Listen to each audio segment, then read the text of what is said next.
y está siendo grabada tanto en sonido como en imagen.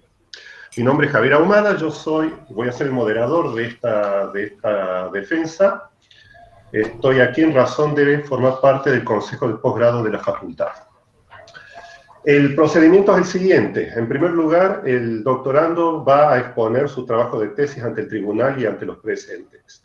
Finalizada la exposición, el Tribunal Especial de Tesis va a hacer comentarios y preguntas sobre, bueno, lo que acaban de escuchar y el trabajo presentado por Luis.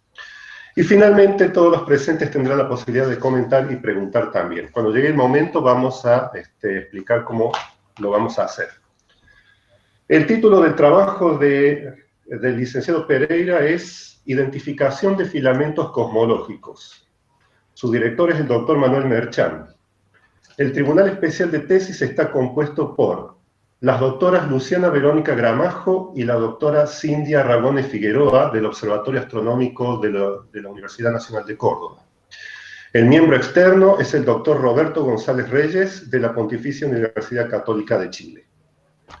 Antes de cederle la palabra a Luis, les pido por favor que desconecten todos sus micrófonos y cámaras que no hacen falta durante la exposición. Dicho esto, le cedo la palabra a Luis Pereira. Gracias. Bueno, muchas gracias, Javier. Como ya anticipó Javier, el título de la tesis es Identificación de filamentos cosmológicos. Es un trabajo que realicé bajo la dirección del doctor Manuel Merchán y con la colaboración de los doctores Mario Agustín Esgró, el doctor Federico Stasicin, doctor Dante Paz y doctor Julián Martínez, y también con el licenciado Agustín Ross. Bueno, en esta les traigo el esquema de la charla. Entonces, como nosotros estamos interesados en estudiar los filamentos como objetos astrofísicos en sí mismos, entonces necesitábamos una primera etapa de un proceso de identificación y luego una validación de nuestro método de acuerdo a la literatura que existe.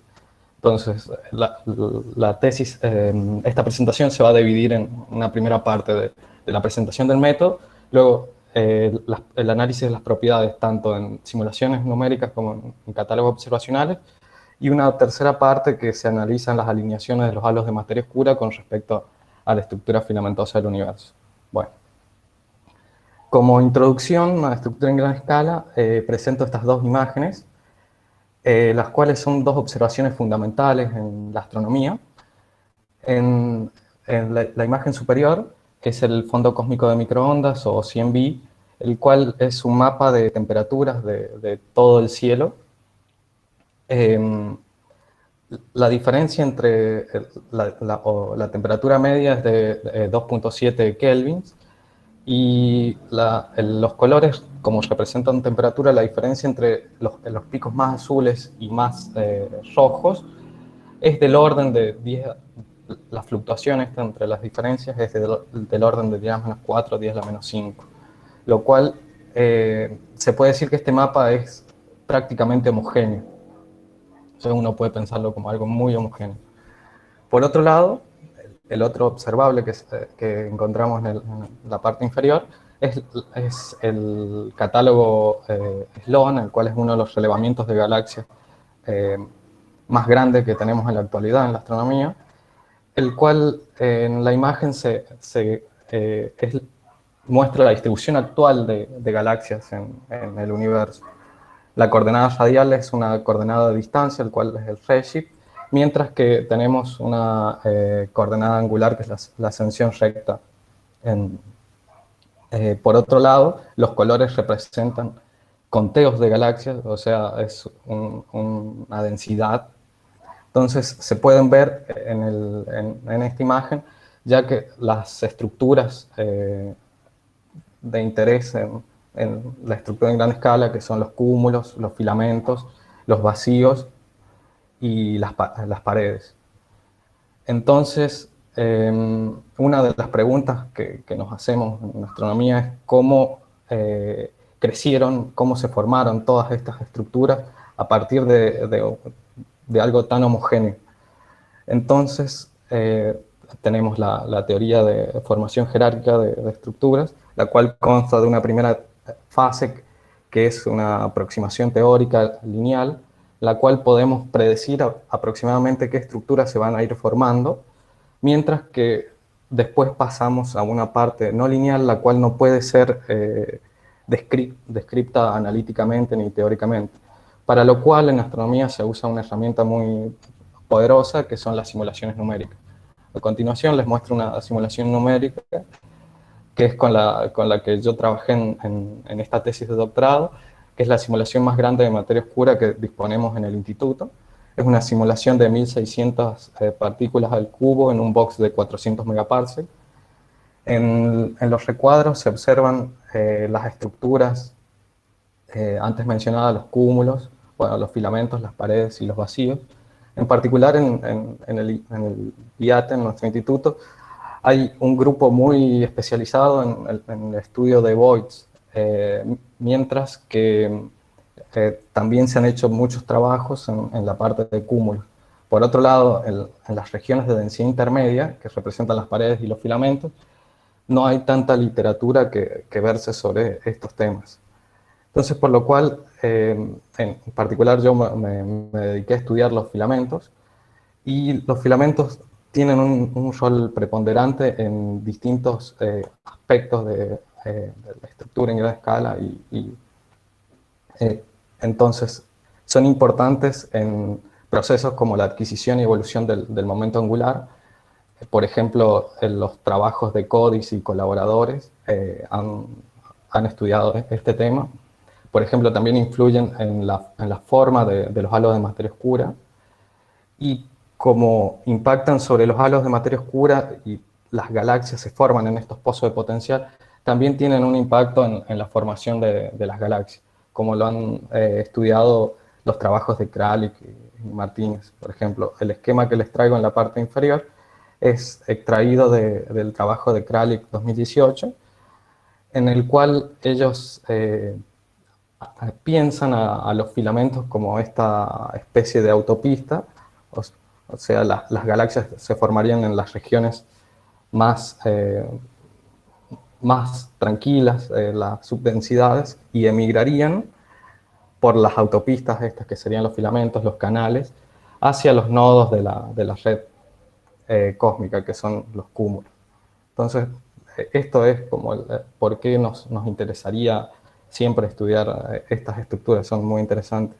Por otra parte, en este esquema también es muy ejemplificador, porque tenemos el punto de ensilladura en la línea entre los dos máximos de densidad del filamento. Este punto cumple un rol preponderante también en la formación y evolución de algunos procesos relacionados con las galaxias y también con los halos de materia oscura.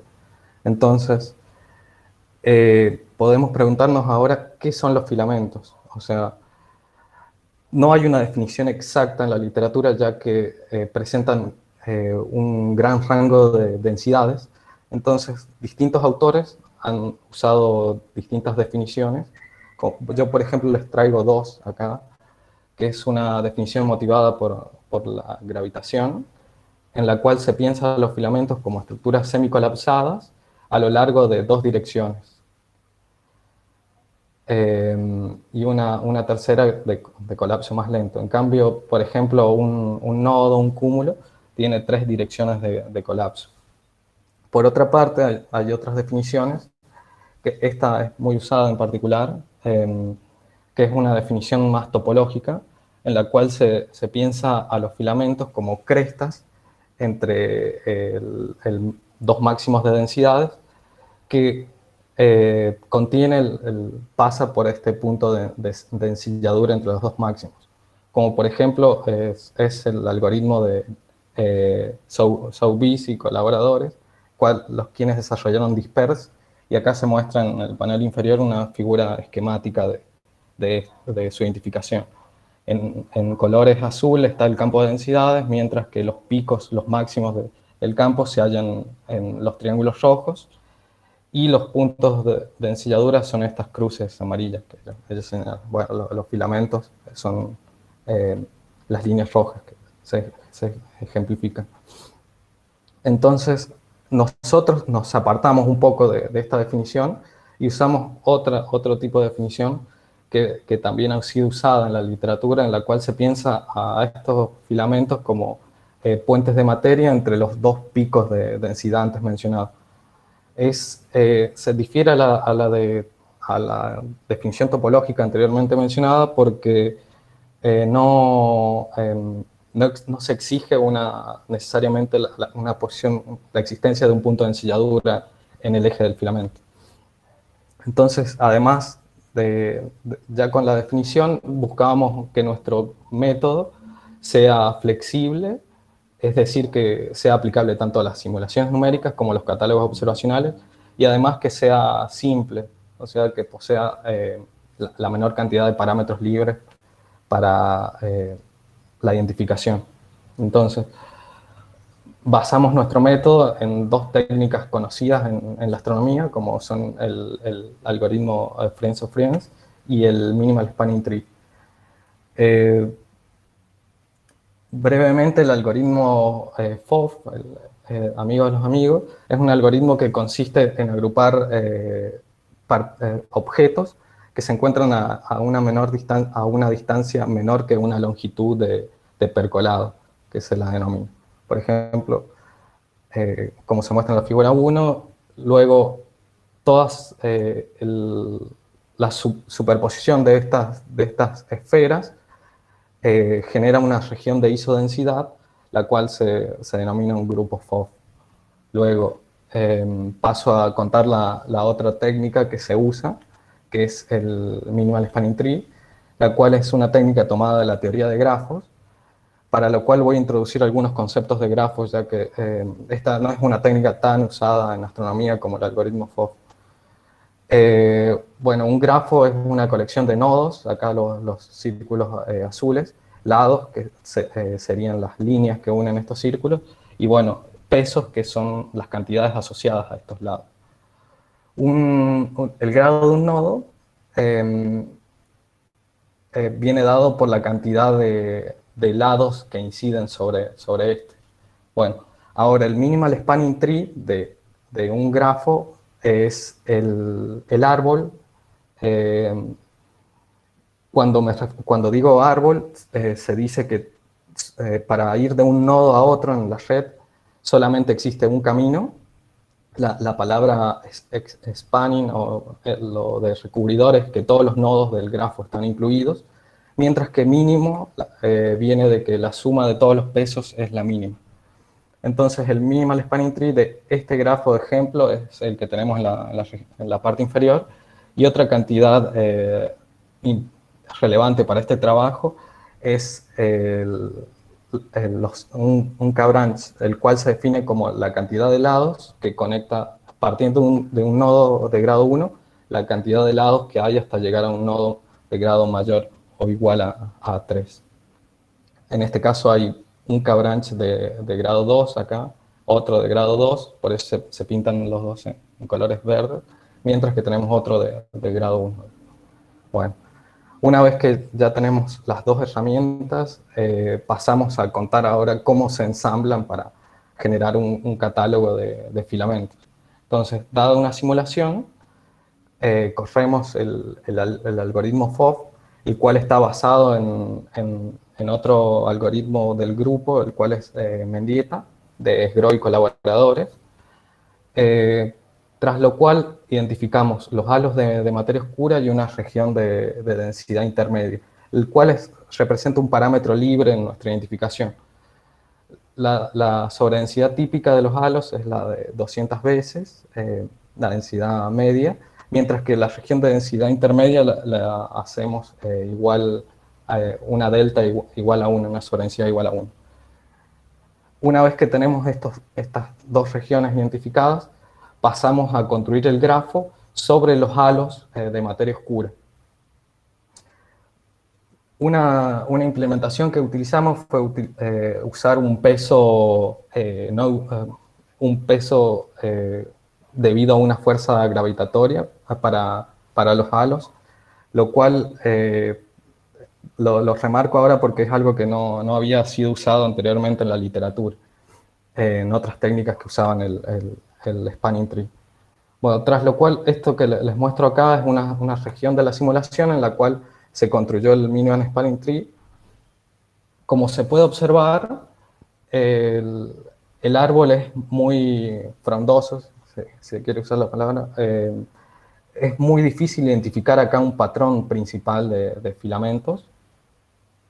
Entonces, lo que se hace es, una vez que tenemos el árbol armado, se pasa a un proceso de podado, el cual se elige basándose en el concepto anterior que mencioné, que es los K-branch. En nuestro caso, cortamos el árbol hasta un K-branch de orden 4. Por otro lado, una vez que tenemos ya el árbol podado, realizamos una selección o individualización de cada una de las ramas de acuerdo a la masa de sus extremos. Para ello se eligió una masa umbral de 10 a la 14 para identificar las ramas más fuertes de la red, la cual acá en este gráfico se muestra en la línea roja. Serían las ramas, o sea, los filamentos que unen dos halos de 10 a la 14, mientras que en líneas verdes se observa un filamento que tiene un halo de 10 a la 14 en la punta y otro de masa inferior, mientras que en líneas azules se observan los filamentos que les denominamos tipo 0, los cuales no tienen ningún halo de 10 a la 14 asociado a sus extremos. Entonces, una vez que tenemos ya individualizados, como necesitamos calcular propiedades acerca de estos filamentos, realizamos un proceso de suavizado. Ya que necesitamos calcular la longitud o un perfil de densidad de estos objetos. Una vez que ya realizamos el suavizado, tenemos nuestro catálogo de filamentos definido. Bueno, a continuación les muestro un filamento tipo 2 de estos que mencionaba, que unen halos de 10 a la 14. En la parte superior están los datos de la simulación usada. En azul se representan las partículas de materia oscura de la región. Y el tubo es, o sea, este es un tubo de radio de 1 megaparsec que envuelve al filamento. Acá el identificador, que son bueno, la densidad típica de los halos de 200, esta densidad intermedia, el cual les había mencionado, que elegimos la delta igual a 1, bueno, el nivel de podado del árbol, que es de orden 4, y la masa para seleccionar los extremos, que es la masa umbral de 10 a la 14. Entonces, veamos ahora las propiedades generales de nuestros filamentos. O sea, identificamos aproximadamente 18.000 filamentos entre un rango de 10 y 100 megaparsec, recuperando 500, del orden de 500 filamentos tipo 2, estos que unen halos de 10 a la 14, luego 1100 de tipo 1 que tienen en uno de sus extremos un halo de estos grandes de 10 a la 14 y el restante son de tipo 0. Como se puede observar en este histograma son las distribuciones de longitudes para todos los tipos en el mismo código de colores anterior, rojo los tipo 2, verde los tipo 1 y los tipo 0 están en azul, mientras que la distribución total se muestra en línea negra. Como es esperable, los tipos 0 son los más numerosos y tenemos un comportamiento que ya ha sido observado, que es este comportamiento exponencial que se observa típicamente en esta distribución. Por otro lado, en el panel derecho tenemos la distribución de masa de los halos. Como se espera, los filamentos tipo 2 son los más masivos. Sin embargo, también no deja de ser interesante los filamentos tipo 1 que se muestran, que tienen una distribución similar. No son tan masivos, pero tienen una distribución similar, por lo cual también son interesantes de estudiar. Y en nuestro caso en particular, para esta parte del trabajo, nos centramos solamente en estos filamentos tipo 2. Ahora bien, como necesitamos calcular propiedades estadísticas como el campo de densidad o el campo de velocidades de estos filamentos tipo 2, introducimos ahora una herramienta que es la técnica de stacking o apilamiento. Nuevamente les muestro un filamento en la parte inferior, la cual se puede observar que son muy irregulares, tienen una forma muy irregular. Entonces, por lo cual, si yo quiero realizar una estadística sobre ellos, necesito enderezarlos de cierta manera para usar la técnica de stacking. ¿Cómo es el método de enderezamiento del filamento? Dada la posición de cualquier partícula sobre la espina, se proyecta sobre el eje del filamento teniendo una distancia sobre el eje, la cual es la componente, la distancia paralela, y por otro lado tenemos una distancia perpendicular al eje. Entonces, para cada partícula se calcula estas dos cantidades y se la normaliza a la longitud del filamento. Entonces, la distancia paralela, al normalizarse por la longitud, tenemos que queda un filamento centrado entre 0 y 1. Por lo cual, para todos los filamentos se hace lo mismo y se suman las señales. Bueno, a continuación les muestro un campo de densidad calculado para estos filamentos tipo 2. Se separó a su vez en 4 cuartiles de longitud. En los paneles inferiores se observa el stacking realizado para los filamentos más cortos, los de entre 10 y 20, y en el panel de al lado están el rango entre 30 y 50. Los colores representan el campo de densidad, mientras que las líneas representan el campo de velocidad. Se puede observar en la figura que se recuperan las posiciones de los halos en los extremos, los nodos rojos. Por otro lado, se observa una región menos densa, perpendicular al eje del filamento, desde la cual las partículas empiezan a caer hacia la región del filamento, y una vez que llegan al filamento se trasladan hacia los nodos. Se observa además que la sobredensidad de 10 es aproximadamente la que envuelve la región filamentosa. Y por otro lado se observa este punto en el cual se divergen las velocidades, el cual nuevamente es el punto de ensilladura. Bueno, entonces paso ahora a contarles que lo que hicimos fue, dado el stacking que teníamos, calculamos un perfil radial del filamento, es decir, que excluimos 2 radios viriales de cada uno de los extremos del filamento. Entonces nos quedamos solamente con la región interna del mismo. Y ahí realizamos el perfil radial del filamento y se recuperó lo siguiente.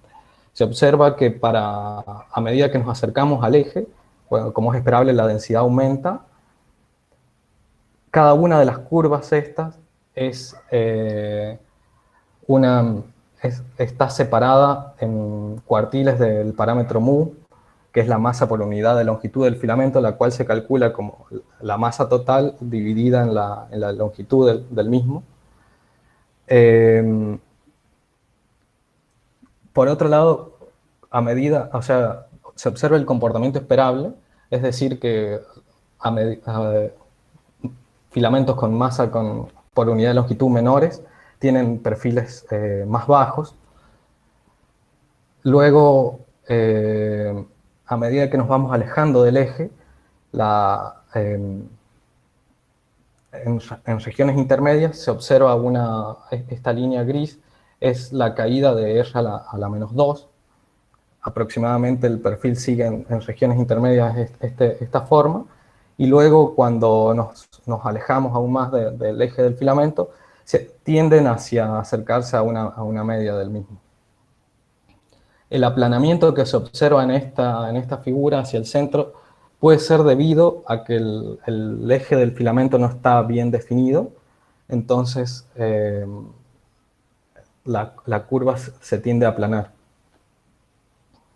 Por otro lado, en los paneles derechos se observan los perfiles inferiores, es el perfil de Cautun y colaboradores, mientras que en la parte superior es este mismo perfil, nada más que está graficado en el eje X en una escala lineal, para realizar una comparación fácil de los dos gráficos. Entonces, en el paper en el trabajo de Cautun y colaboradores, ellos definen el diámetro del filamento, el cual se observa que los perfiles correlacionan con el mismo, o sea, a medida que el filamento tiene un diámetro mayor, tiene un perfil más alto, lo cual es esperable, o sea, y se observa el mismo comportamiento que en nuestros perfiles, lo cual se tiende a la media de la simulación a grandes distancias. Pero por otro lado, lo que observamos es que nuestros perfiles se hallan más pronunciados que los de este trabajo, lo cual puede ser debido a que si bien nuestro eje no está tan bien definido, está mejor que el que ellos presentan acá. Entonces esto puede ser debido a este aplanamiento que ellos observan en este trabajo. Bueno, paso a contarles el stacking el stacking que realizamos del campo de velocidades. En la figura se observa la componente paralela al campo de velocidades, luego las líneas, los contornos naranjas, son la región de sobredensidad 10, anteriormente mencionada. Podemos ver los colores rojo y azul representan, debido a que estamos eligiendo una dirección desde el halo menos masivo al más masivo, elegimos como esta dirección positiva. Entonces, si las partículas se hallan cayendo hacia el halo en este sentido, su velocidad va a ser positiva, mientras que si se hallan cayendo en sentido opuesto, va a ser negativa. Entonces, se puede observar sobre el eje del filamento un punto de inversión de estas velocidades, el cual es nuevamente el punto de ensilladura. Entonces, lo que hicimos fue definir el parámetro Q como el cociente de la masa entre los extremos del filamento. Es un parámetro dimensional que va entre 0 y 1, es decir, que a medida que se acerca a 0, el parámetro, tenemos una mayor diferencia entre las masas de los extremos, mientras que a medida que se asemejan las masas, o sea, el parámetro Q tiende a 1, tenemos que las masas son semejantes. Bueno, lo que se observa acá es el movimiento de este punto de equilibrio, que lo estoy marcando acá en la figura, que es este. Entonces, lo que realizamos, teníamos los 4 cuartiles en longitud, ahora los subdividimos a estos 4 cuartiles en 4 cuartiles extra de parámetro Q, y fuimos a ver cómo correlacionaba la posición de este punto con respecto al parámetro Q. Entonces es el siguiente gráfico que les muestro, que es el desplazamiento del punto de ensilladura respecto al parámetro.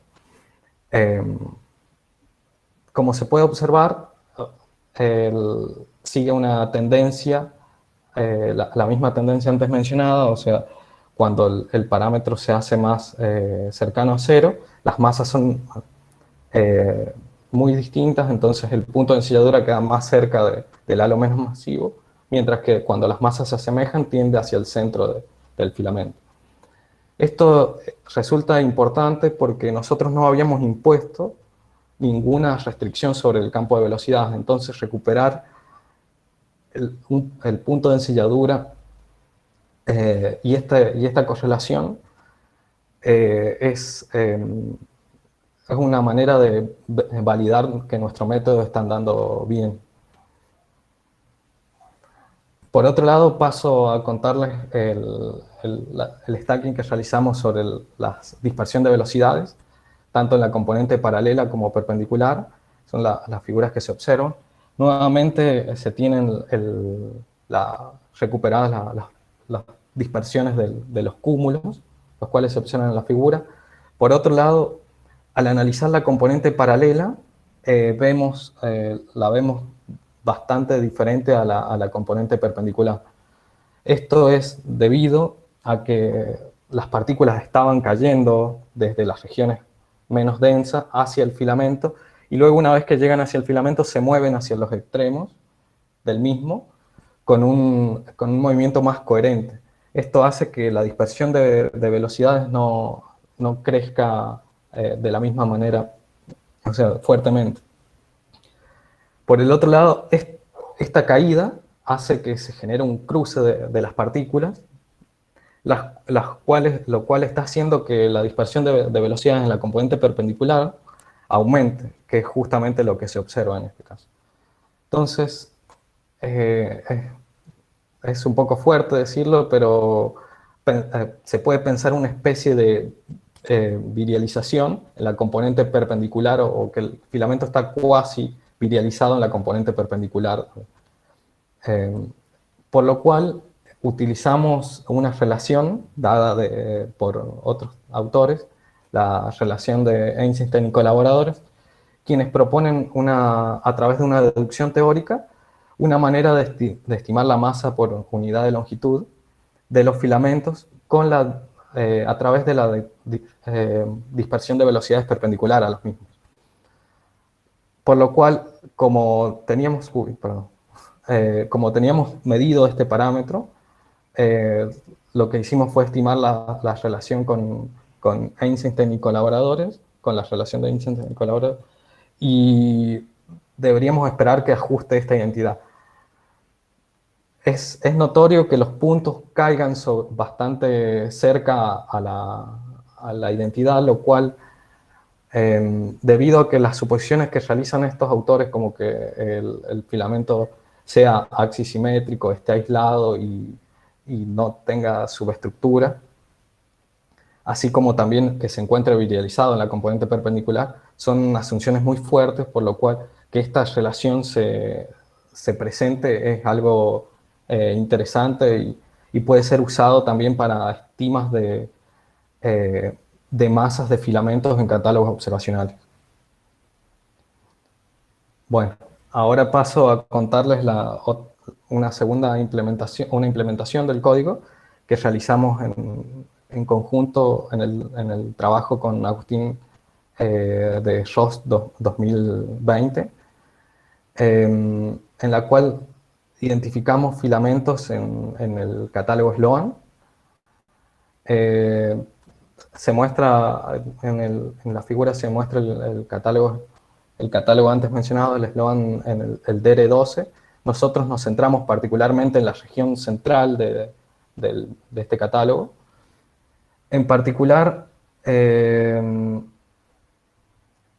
como queríamos correr el mismo código que habíamos usado anteriormente en 3 dimensiones, necesitamos adaptar el mismo. Entonces se realizaron distintas implementaciones. Por otro lado, este catálogo Sloan se generó una muestra limitada por volumen, la cual se muestra en la figura, que viene dada por las galaxias que se encuentran en la región azul. Como antes mencioné, no teníamos los halos de materia oscura, entonces decidimos usar 2 tipos de trazadores. Por un lado, las galaxias luminosas, que usamos las galaxias de magnitud 21 o superior, mientras que por otro lado usamos los grupos del catálogo de Rodríguez y Marchand 2020. Así que adaptamos nuestro código. En el caso de los filamentos trazados con galaxias, elegimos que nos íbamos a quedar solamente con aquellos filamentos que tuvieran galaxias de magnitud 21 o superior en sus extremos, siempre pasando en el medio, conectando en el medio por galaxias de magnitud 20.5, al menos de 20.5. Y por el lado del catálogo de Rodríguez y Merchant, lo que hicimos fue quedarnos con los filamentos que poseen al menos un grupo masivo en uno de sus extremos. El corte en masa que usamos fue de 13 por 10 a la 5. Este catálogo, me olvidé de mencionar, pero este catálogo nos permite tener una estima de masa debido a que utiliza dos técnicas, una técnica de FOF combinada con la técnica de búsqueda de halos de Young y colaboradores del año 2015. Bueno, ahora les paso a mostrar nuestra identificación y los filamentos que identifican otros autores, como por ejemplo en azul se muestran los filamentos del catálogo de Temple et al. 2014, en verde Martínez y colaboradores, y en rojo están nuestros filamentos trazados con galaxias luminosas y nuestros filamentos trazados con grupos de Merchant de Rodríguez y Merchant 2020. Se observa a su vez en la figura, en los paneles inferiores se observa la distribución de redshift y de longitudes para cada catálogo de filamentos. Como se puede ver, la distribución de redshift del catálogo de Temple es mucho menor que el resto de los catálogos, lo cual es algo que es interesante de mencionar. Por otro lado, la distribución de longitudes de los filamentos, se observa que los filamentos trazados, las líneas rojas, los filamentos trazados con galaxias luminosas son muy cortos, o sea, tienen una media aproximadamente de 5.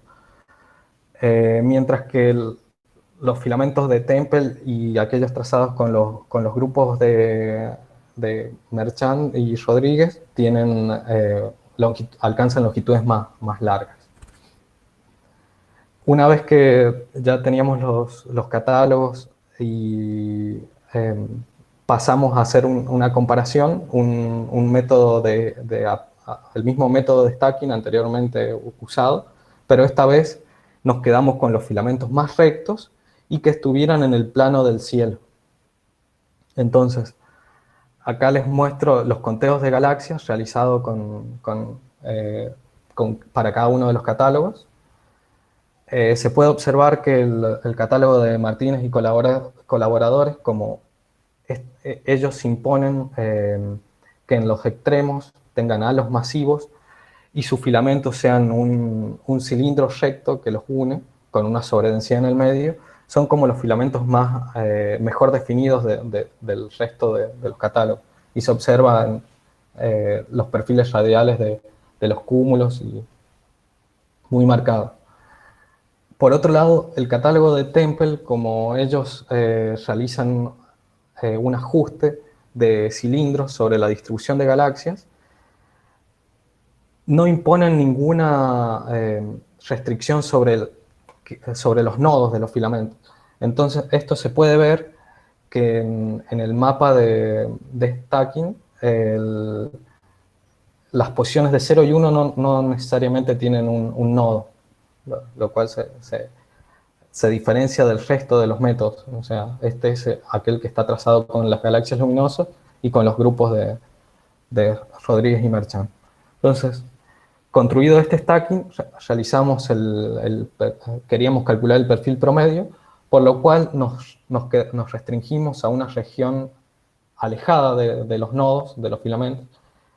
O sea, calculamos una región central y calculamos un perfil para este mapa este stacking de galaxias reales, y a su vez hicimos lo mismo pero con un catálogo de galaxias aleatorias, el cual es construido siguiendo la misma distribución de magnitudes y de redshift que el SLOAN. Entonces pasamos a calcular el perfil de sobredensidad de las galaxias en los filamentos, cual se muestra a continuación. Se realizan 3 muestras, los filamentos cortos, medianos y largos. Se observa nuevamente que el catálogo de Martínez y colaboradores es el que alcanza mayor amplitud, o sea, los filamentos están mejor definidos que en el resto de los catálogos, excepto para el rango de mayor longitud, los cuales se cae bastante el perfil. Esto es debido a que el número de filamentos no es tan grande para rangos más grandes de longitud. Por otro lado, se observa que en azul el catálogo de Temple es el que peor está, tiene un perfil más inferior, por lo cual esto puede ser debido a que él no utiliza ningún otro criterio más que las posiciones de las galaxias. Es un algoritmo que no tiene información física propia de los objetos más que las posiciones. Luego realizamos los mismos perfiles, pero ahora separando en galaxias rojas y azules de acuerdo a los colores de las mismas. En el panel superior están los filamentos más cortos, de 3 a 5, medianos y largos. Se observa nuevamente que el catálogo de Martínez es el que tiene mejor definidos los perfiles, sobre todo para los filamentos más cortos, mientras que nosotros nos quedamos en un rango intermedio y el catálogo de Temple es el que peor tiene definido los perfiles. Quiero notar que siempre que los perfiles de las galaxias rojas siempre se hallan por encima de las azules, lo cual es un resultado esperable y ya ha sido observado por otros autores. Es decir que si bien los tres algoritmos identifican filamentos, ya que sus perfiles son similares y todo, aquel que utiliza las posiciones de las galaxias es el que peor los define a estos filamentos. Es como la conclusión que pudimos sacar de este trabajo. Ahora paso a contar la tercera parte del trabajo, la cual es las alineaciones de los halos de materia oscura con respecto a la estructura filamentosa. Entonces, vamos a definir las dos propiedades que queremos analizar, que son el momento angular y la forma de los halos. En el gráfico se esquematiza un elipsoide. Ahora, la forma del halo viene dada por el elipsoide que mejor ajusta a la distribución de puntos. El elipsoide viene caracterizado por 3 semiejes, los cuales el semieje mayor, intermedio y menor. Nosotros particularmente nos enfocamos en la dirección del semieje mayor. Estadísticamente, el momento angular siempre se halla perpendicular a este eje, por lo cual se lo grafica en esta figura de esta manera. Ahora realizamos una asignación de los halos de materia oscura a nuestro filamento. En este caso, para aumentar la estadística, usamos los filamentos tipo 2 y tipo 1. Entonces asignamos todos los halos a los filamentos tipo 2 y tipo 1 dentro de un radio de 1 megaparsec. Ahora, en cada uno en el panel se muestra los halos dividido en 4 bines de masa. Ahora bien, la distribución aleatoria, si lo que hicimos es calcular el ángulo que forma el semieje mayor del halo con respecto a la dirección del filamento más cercano a este al cual fue asociado. Entonces, si el ángulo es menor a... si estuviera aleatoriamente, la señal estaría plana sobre 1.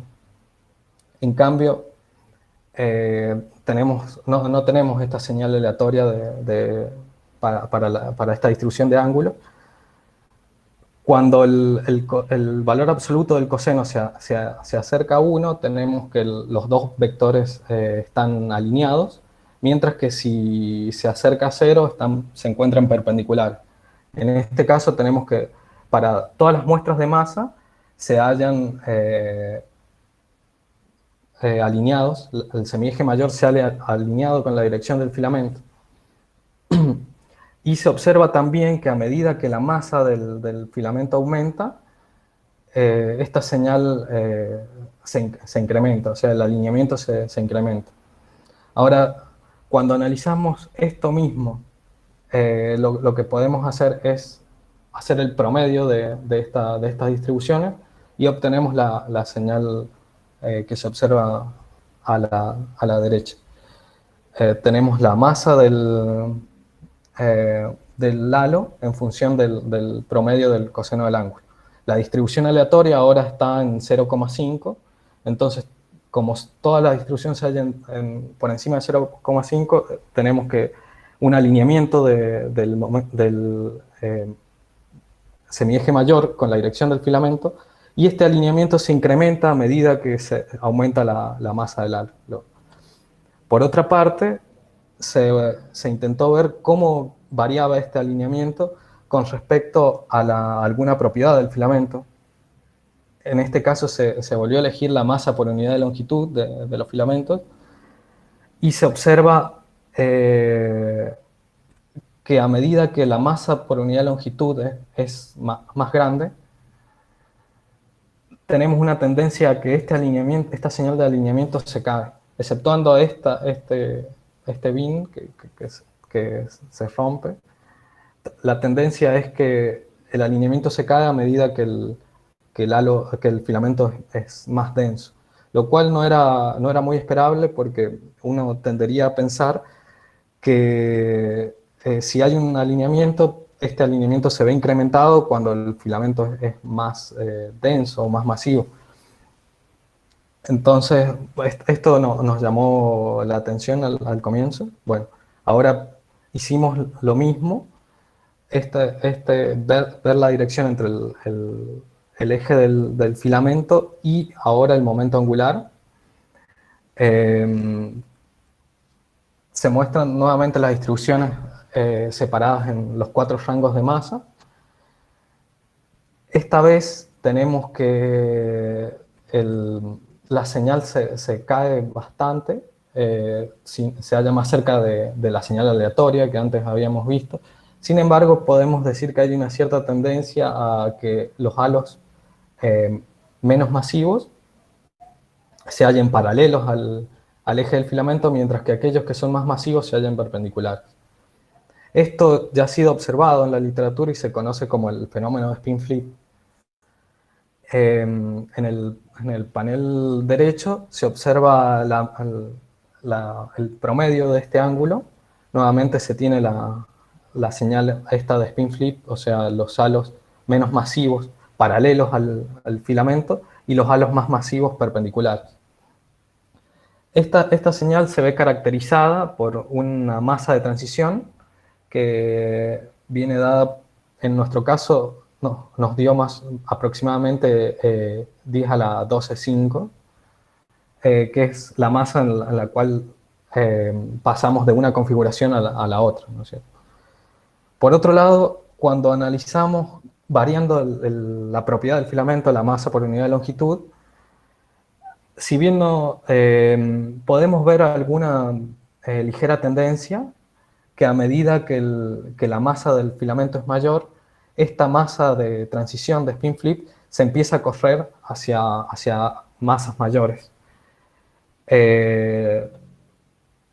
A pesar de que tenemos mucho ruido en nuestra señal. Entonces, podemos realizar una comparación con otros trabajos en la literatura. Por ejemplo, acá les voy a mostrar el trabajo de Vena y colaboradores del año 2018. En los paneles superiores están los resultados anteriormente mencionados. Acá en el trabajo de Vena Ellos pueden barrer un rango mayor de masas, o sea, acá va entre 10 a la 11 y 10 a la 13 aproximadamente, y la masa de transición de spin flip les da en 10 a la 11,5. Pero lo interesante de ver de su trabajo es que cuando ellos también separan a los filamentos de acuerdo a una propiedad de los mismos, como en este caso el diámetro, habíamos visto anteriormente que el diámetro del filamento o sea, es el ancho y correlaciona más o menos con la masa por unidad de longitud de nosotros. Entonces, podemos ver que a ellos, a filamentos más anchos, esta masa de transición se va moviendo hacia masas más altas, lo cual es un resultado parecido a lo que nosotros estábamos viendo con una menor dispersión. Ahora lo que hicimos fue, decidimos analizar nuestras señales de alineación con una técnica nueva, una herramienta estadística que ya ha sido usado por Paz y colaboradores en 2008, la cual es la función de correlación a la partícula. Bueno, la función de correlación mide el exceso de probabilidad con respecto a una distribución aleatoria de tener una partícula en una distancia r de un vecino dado, ¿no? En el trabajo de Paz, ellos definen la función de correlación anisotrópica como respecto a una dirección privilegiada, o sea, una dirección de interés. Nosotros, dada la esfera, ellos definen estas regiones cónicas en azul, que se muestran acá en azul, las cuales son paralelas a la dirección de interés que quiero analizar, y una región perpendicular a las mismas, la cual es una especie de disco toroide que envuelve el plano perpendicular a esa región de interés. Entonces, lo que se hace es separar los conteos de la función de correlación de acuerdo a los volúmenes los cuales estoy ocupando. Ahora bien, lo que se hizo para comparar con nuestra muestra de halos en filamentos, realizamos una muestra control, la cual se hizo copiando la misma distribución de masa de los halos en filamento y pidiéndole que estos halos no estuvieran embebidos en filamentos y tampoco estuvieran cerca de alguno de los nodos masivos. Entonces, con esa muestra de halos, copiamos la distribución de masa de la muestra de filamento y realizamos una muestra control para comparar con nuestros resultados. Ahora bien, esto lo que les estoy mostrando en la figura es la función de correlación para esta muestra. Se observa que la dirección paralela al semieje mayor es la que tiene mayor correlación, como es esperable, como ya ha sido observado también por Paz y colaboradores en el año 2011. Por otro lado, en la línea gris de la figura se observa la función de correlación isotrópica, la cual viene dada por el conteo en toda la esfera, en todo el volumen esférico. Mientras que la función de correlación en el plano perpendicular al semieje mayor viene dado por la línea azul, que es la función de correlación perpendicular. La función de correlación se caracteriza por un término de un halo, el término de un halo y de dos halos que se observan acá en la figura. En el marco inferior tenemos los cocientes de las funciones de correlación con respecto a la línea gris, que es la isotrópica. Entonces, vamos a decir que cuando las señales se acerquen a 1, nuestra señal está tendiendo a una señal isotrópica, o sea, la señal se isotropiza. Ahora bien, cuando realizamos esta misma función de correlación, pero para los halos en filamentos, encontramos lo siguiente. Por un lado, tenemos que los halos, en el término de un halo, las funciones de correlación se pegan, se juntan. Esto es debido a que los halos no les importa el entorno en el cual se hayan embebido, sino más bien son indiferentes a si se encuentran adentro de un filamento o están en el campo. Entonces, esto es explicable que las funciones se peguen en el término, se junten en el término de un halo. Por otra parte, cuando nos salimos del término de un halo, se tiene que la función de correlación de halos en filamento aumenta, se halla por encima. Esto es debido a que estoy en un entorno, estoy justamente viendo la señal del filamento, estoy en un entorno más masivo, entonces la función de correlación gana, hay más conteos, entonces la señal sube. Sin embargo, cuando realizamos los cocientes de cada una de las funciones de correlación respecto a su isotrópica, observamos algo que no lo esperábamos, que era que la señal de isotropía se cae para los filamentos a grandes escalas. Esto no era esperable porque la señal, o sea, esperábamos que al menos fuera igual que la muestra control o superior. O sea, pensábamos que iba a tener más isotropía hallarse en los filamentos. Entonces, cabe preguntarse ahora si esta señal depende de la masa de los halos o está relacionada con el entorno de filamento en el cual se hayan embebido. Entonces, para ello realizamos nuevamente la función de correlación separando nuevamente los bines de masa que anteriormente habíamos realizado. Se observa, acá solamente se observan el rango inferior y superior de masas. Tenemos que para el término nuevamente se observa el mismo comportamiento. Lo que es llamativo acá es que cuando la masa del halo se incrementan, o sea, los halos de la muestra de control y los halos en filamento, se observa que estas señales se juntan más. Esto es debido a que se espera que siempre los halos más masivos se hallen embebidos en una estructura superior. Entonces, por otro lado, cuando se analizan las anisotropías en los paneles inferiores, se obtiene el mismo comportamiento, o sea, la muestra de halos en filamentos está inferior a la muestra de control. Por lo cual, realizamos ahora separamos en una propiedad del filamento, que es la masa por unidad de longitud, separamos ahora en tres muestras de halos y volvimos a calcular la misma función de correlación y encontramos lo siguiente, o sea, para el rango inferior se observa que esta caída en la anisotropía que se observaba para la muestra control no se tiene, mientras que cuando aumenta la masa del filamento, la señal de anisotropía se cae. Entonces, lo que concluimos es que el culpable de que la señal se pierda, la señal de alineamiento se pierda, son justamente los filamentos, lo cual no era un resultado esperable de ninguna forma. Por otro lado, cuando realizamos la función de correlación ahora en la dirección del momento angular, tomamos también el rango inferior y superior de masas. Observamos que ahora tenemos el momento angular y el plano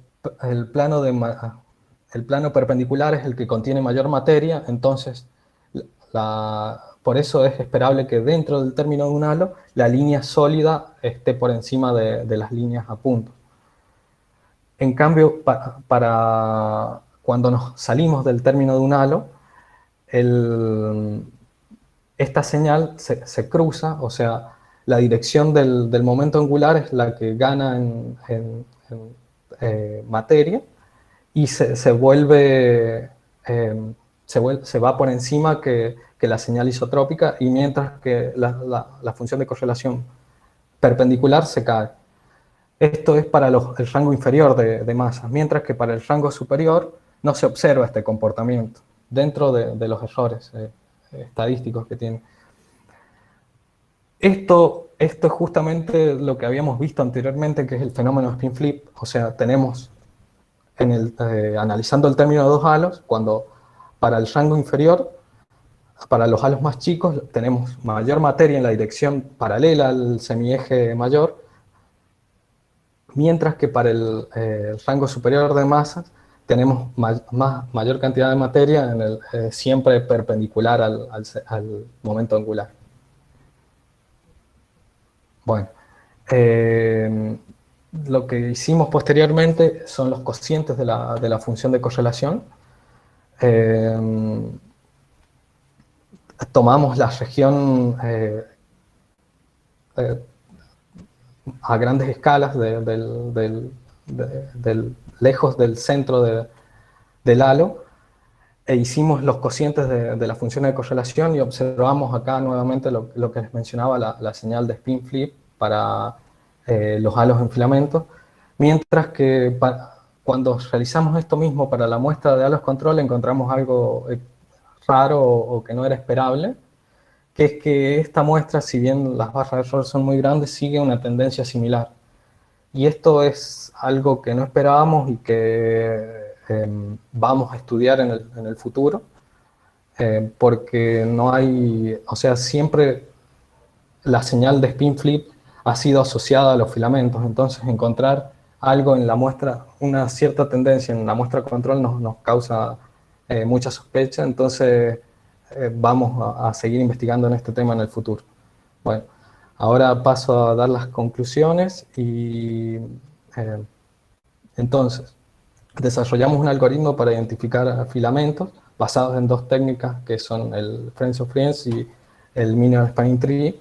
Bueno, nuestro algoritmo es flexible, o sea, puede ser aplicado a simulaciones numéricas y a catálogos de galaxias. Los resultados obtenidos coinciden también con otros resultados de la literatura, lo cual muestran o validan que los filamentos que estamos encontrando son genuinas sobredensidades que conectan estos picos de alta densidad. Y bueno, nuevamente, sin haber puesto ninguna restricción en el campo de velocidad, recuperamos la posición del punto de ensilladura y estudiamos la correlación de este con respecto al parámetro Q, que era definido como el cociente de la masa de los extremos. Posteriormente, mediante la función de correlación anisotrópica, analizamos el alineamiento con el semieje mayor para los halos en filamentos y para halos en una muestra control. Y encontramos que los halos, la señal de alineamiento en halos en filamentos es menor a grandes escalas que para los halos de la muestra control. Y por otro lado, analizando la relación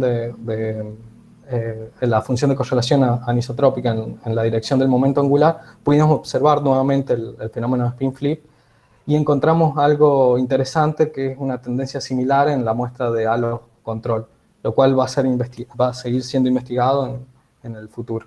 Bueno, muchas gracias y las referencias.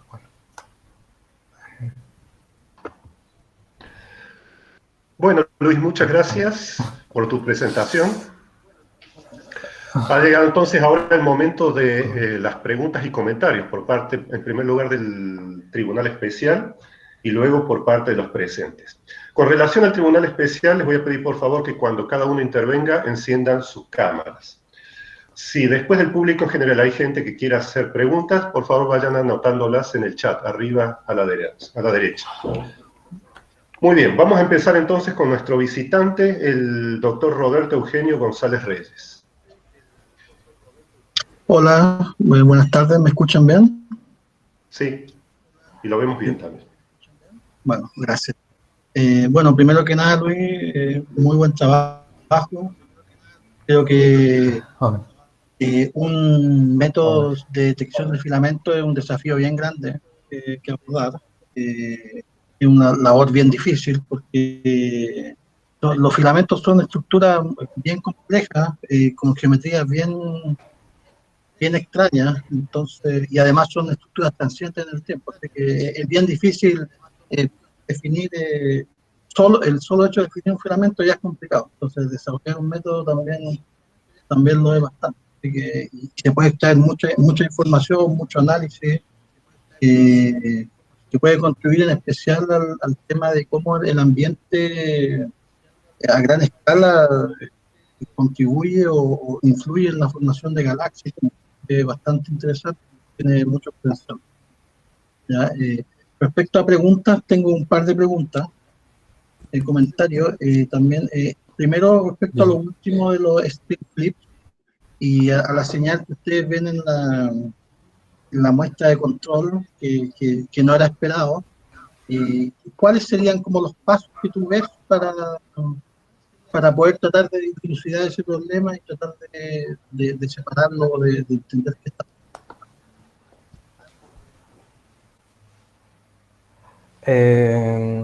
O sea, mi idea ahora, o una de las ideas que se me había, era realizar esta misma función de correlación, pero a distintos zetas. O sea, ir viendo cómo la señal esta de alineamiento va variando a lo largo de la simulación.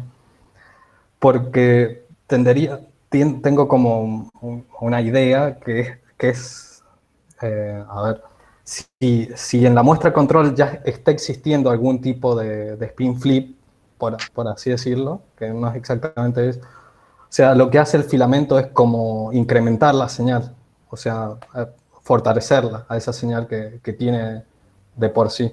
Entonces, si pudiéramos seguir en el tiempo, capaz que veríamos en qué momento eh, empieza a crecer o la señal de spin flip o no. No. Esta era una de las ideas que me había surgido, no sé. Y, Ya, y claro, gracias. no, Otra pregunta que tenía era respecto al apilamiento, no, el método stacking que hacían sobre simulaciones, bueno, y también sobre los catálogos sí. observacionales. Eh, es una pregunta que no lo mencionaste en la charla, es ¿cuánta es la curvatura típica de estos filamentos? En realidad la mayoría son bien rectos o son muy curvos. Ahí, por ejemplo, no sé, el índice, digamos, entre el largo del filamento y la separación entre los nodos, ¿es muy grande la diferencia o son más bien rectos?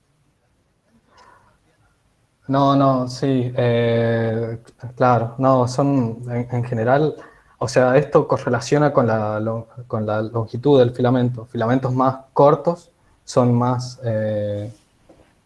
rectos, tienden a ser más rectos, mientras que a medida que te vas a filamentos más largos, son más torcidos, más. eh, entonces, sí, hay un poco esa relación, está esa correlación. La, me estoy pensando en la tesis, muestro la distribución de elongaciones, acá no la mostré, y si quieren puedo buscar el gráfico y mostrártelo, pero sí, son Está más bien. bien torcidos los filamentos. O sea, en general son pocos los filamentos rectos, son más bien rectos. Ya, perfecto. Sí, porque ahí como que se me ocurrió la idea que Bien. quizás la dispersión de velocidades podría influir en base a ese parámetro. Tal vez decir, oye, quizás los filamentos más rectos, calculo la dispersión de velocidades o la velocidad transversal respecto a filamentos más curvos, donde tal vez esa señal al hacer stacking no es tan fuerte. Pero es una idea nomás que queda, no Claro, sé qué opinas claro, respecto sí. a eso. Po- po- podría ser, sí. Bueno, la otra pregunta bien, bueno, es bien, digamos, de exploración de datos nomás. El punto de ensilladura que mencionan los filamentos que se mide ahí en esa misma figura, por ejemplo, ¿se corresponde al punto de menor densidad a lo largo del filamento, no? ¿Miraron eso? ¿Miraste eso? No, No miramos, porque lo miramos en el campo de velocidades solamente. No miramos si correspondería exactamente, si corresponde sobre el campo de densidades del mismo punto. Ya. Y bueno, una pregunta sobre el... Es un punto... sí. Sí, no, dale, continúa. No, iba a decir que lo buscamos dinámicamente, digo. No en el campo de densidad, solamente. Ah, Ya. bueno, decime, Robert.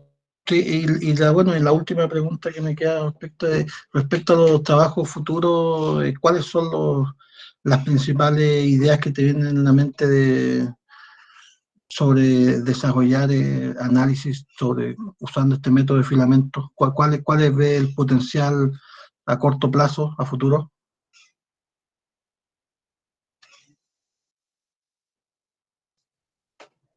¿Aló?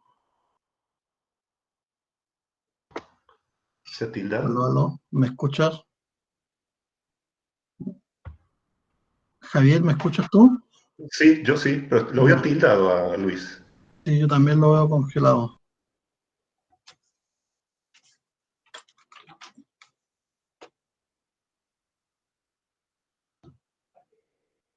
No sé, se va a volver a conectar. Sí.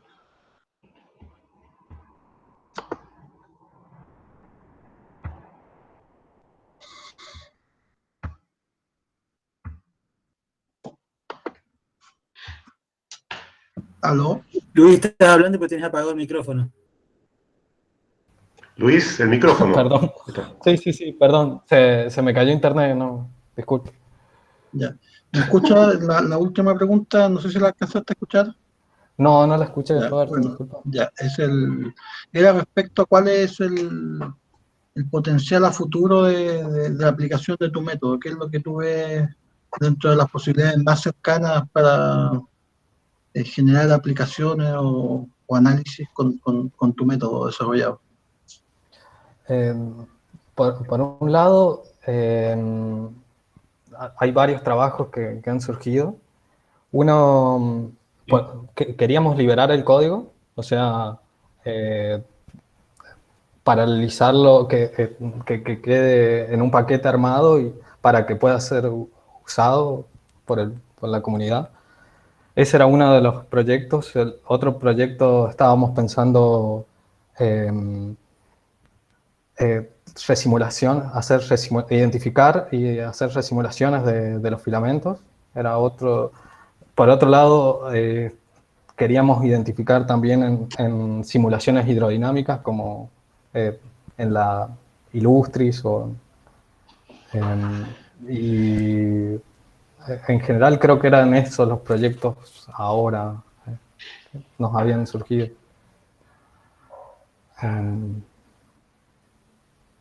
No me acuerdo alguna otra cosa que nos haya quedado pendiente. Bueno, muchas gracias, esas son todas mis preguntas. Bueno, Bueno, muchas gracias a vos. bueno, muchas gracias, doctor González. Seguimos ahora con la doctora Cintia Ragone. A ver, bueno, hola.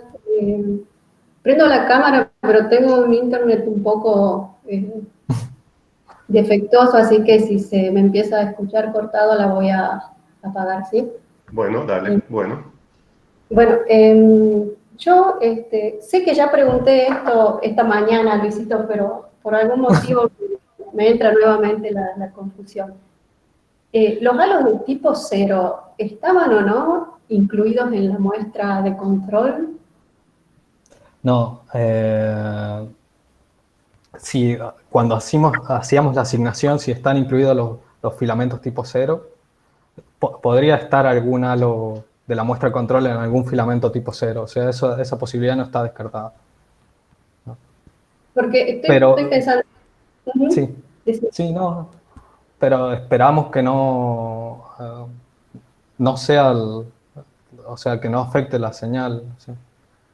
Ajá, porque, a ver, yo terminamos la charla de hoy y yo quedé convencida de que los filamentos estos de tipo 0 eran cortos eran más bien cortos, que eso sí, veo que lo corroboro con tu presentación ahora, pero que los largos eran muy pocos. Eso es lo que me había quedado en la cabeza.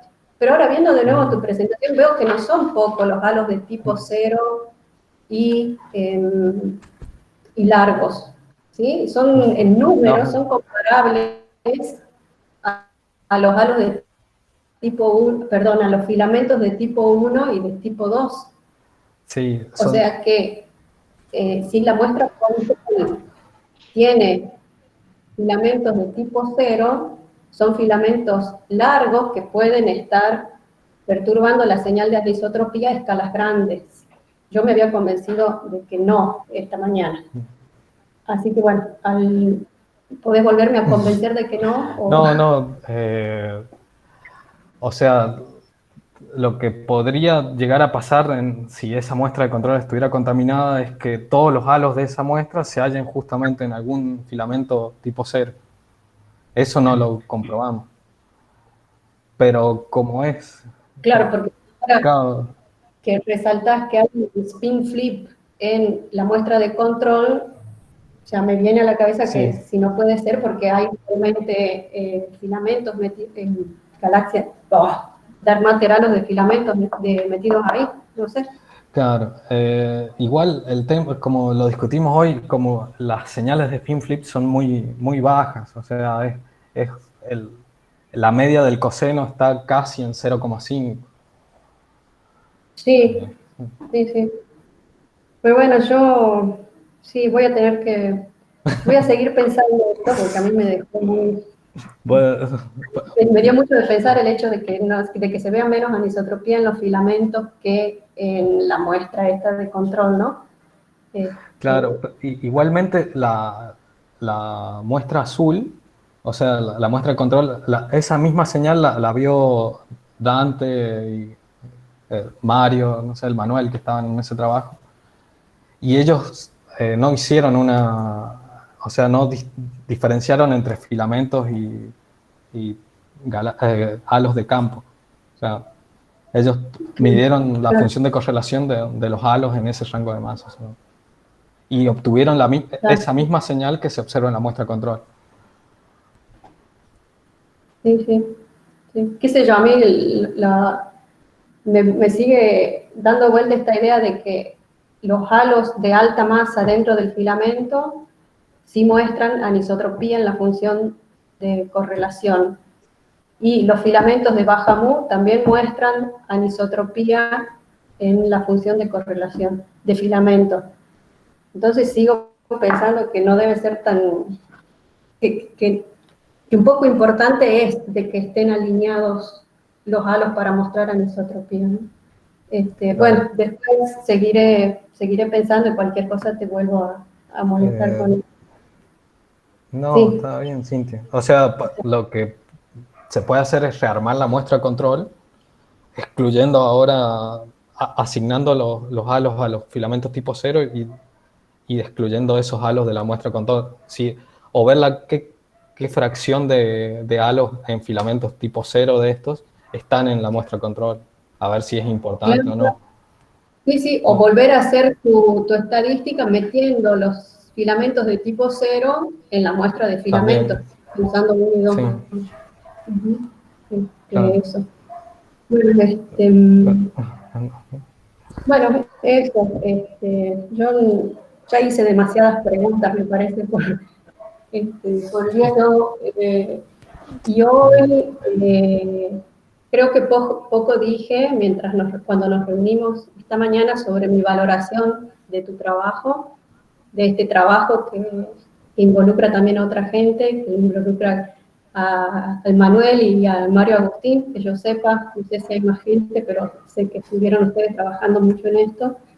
Bueno, así que me gustaría hacer ahora mi valoración sobre este trabajo. A mí me parece que tiene tu tesis una calidad científica muy buena.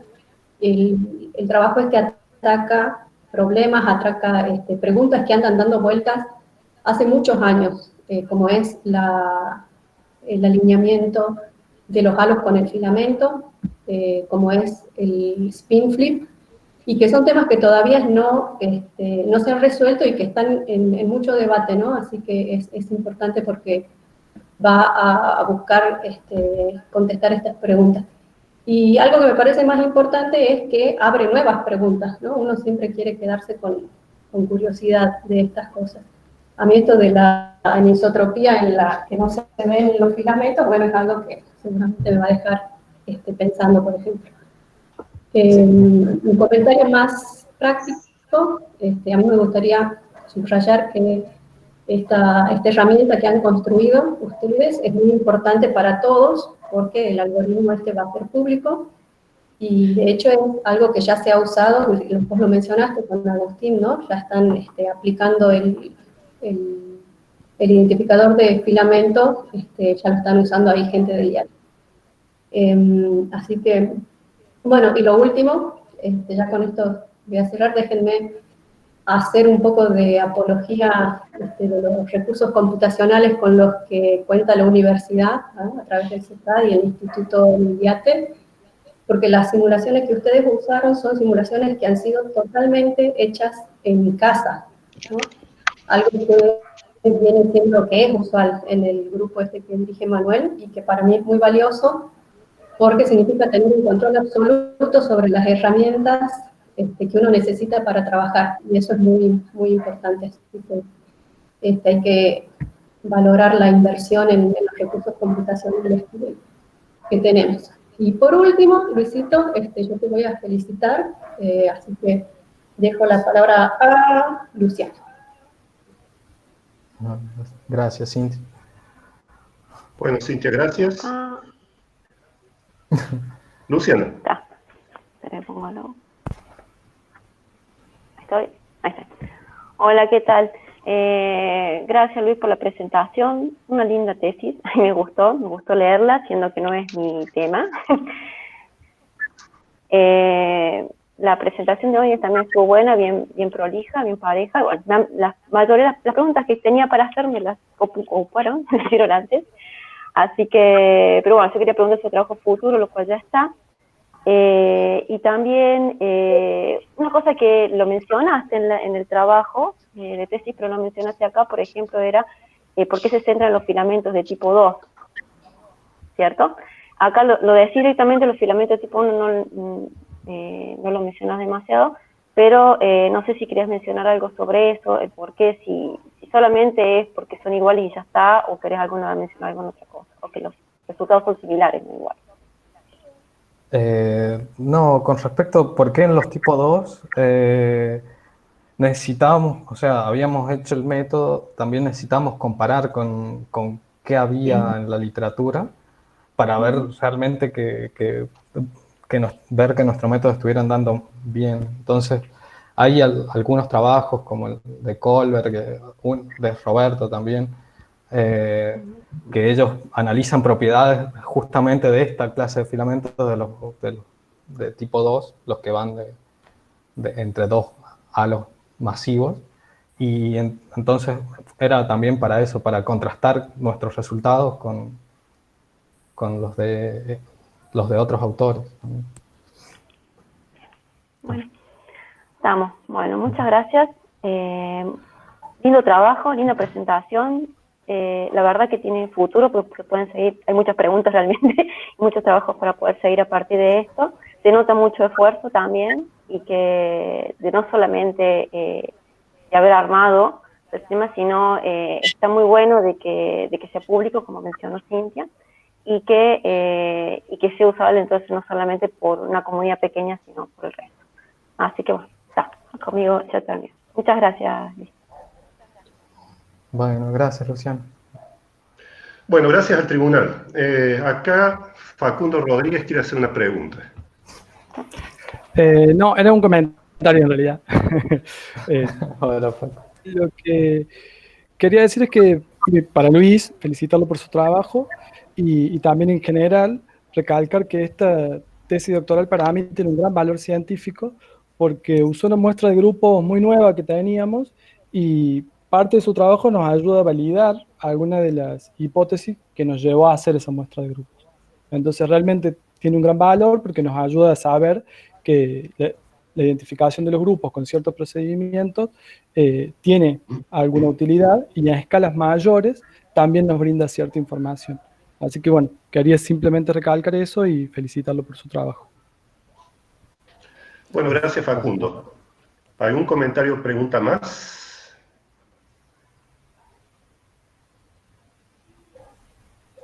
Bueno, si no hay más, entonces correspondería ahora que el tribunal se retire a deliberar, pero entiendo que ya tienen una decisión tomada. A ver, ¿hay algún miembro del tribunal especial que quiera hablar?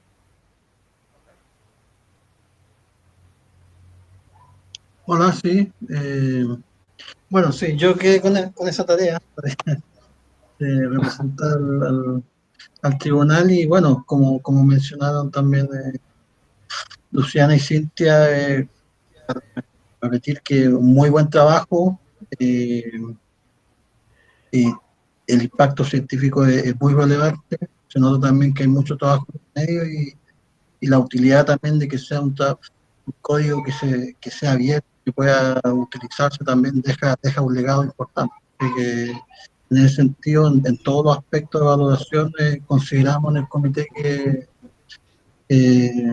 está aprobada la tesis y felicitaciones por nuestra parte. Bueno, gracias Roberto, muchas gracias. Bueno, felicitaciones entonces al doctor Pereira y muchas gracias a todos por participar. Gracias.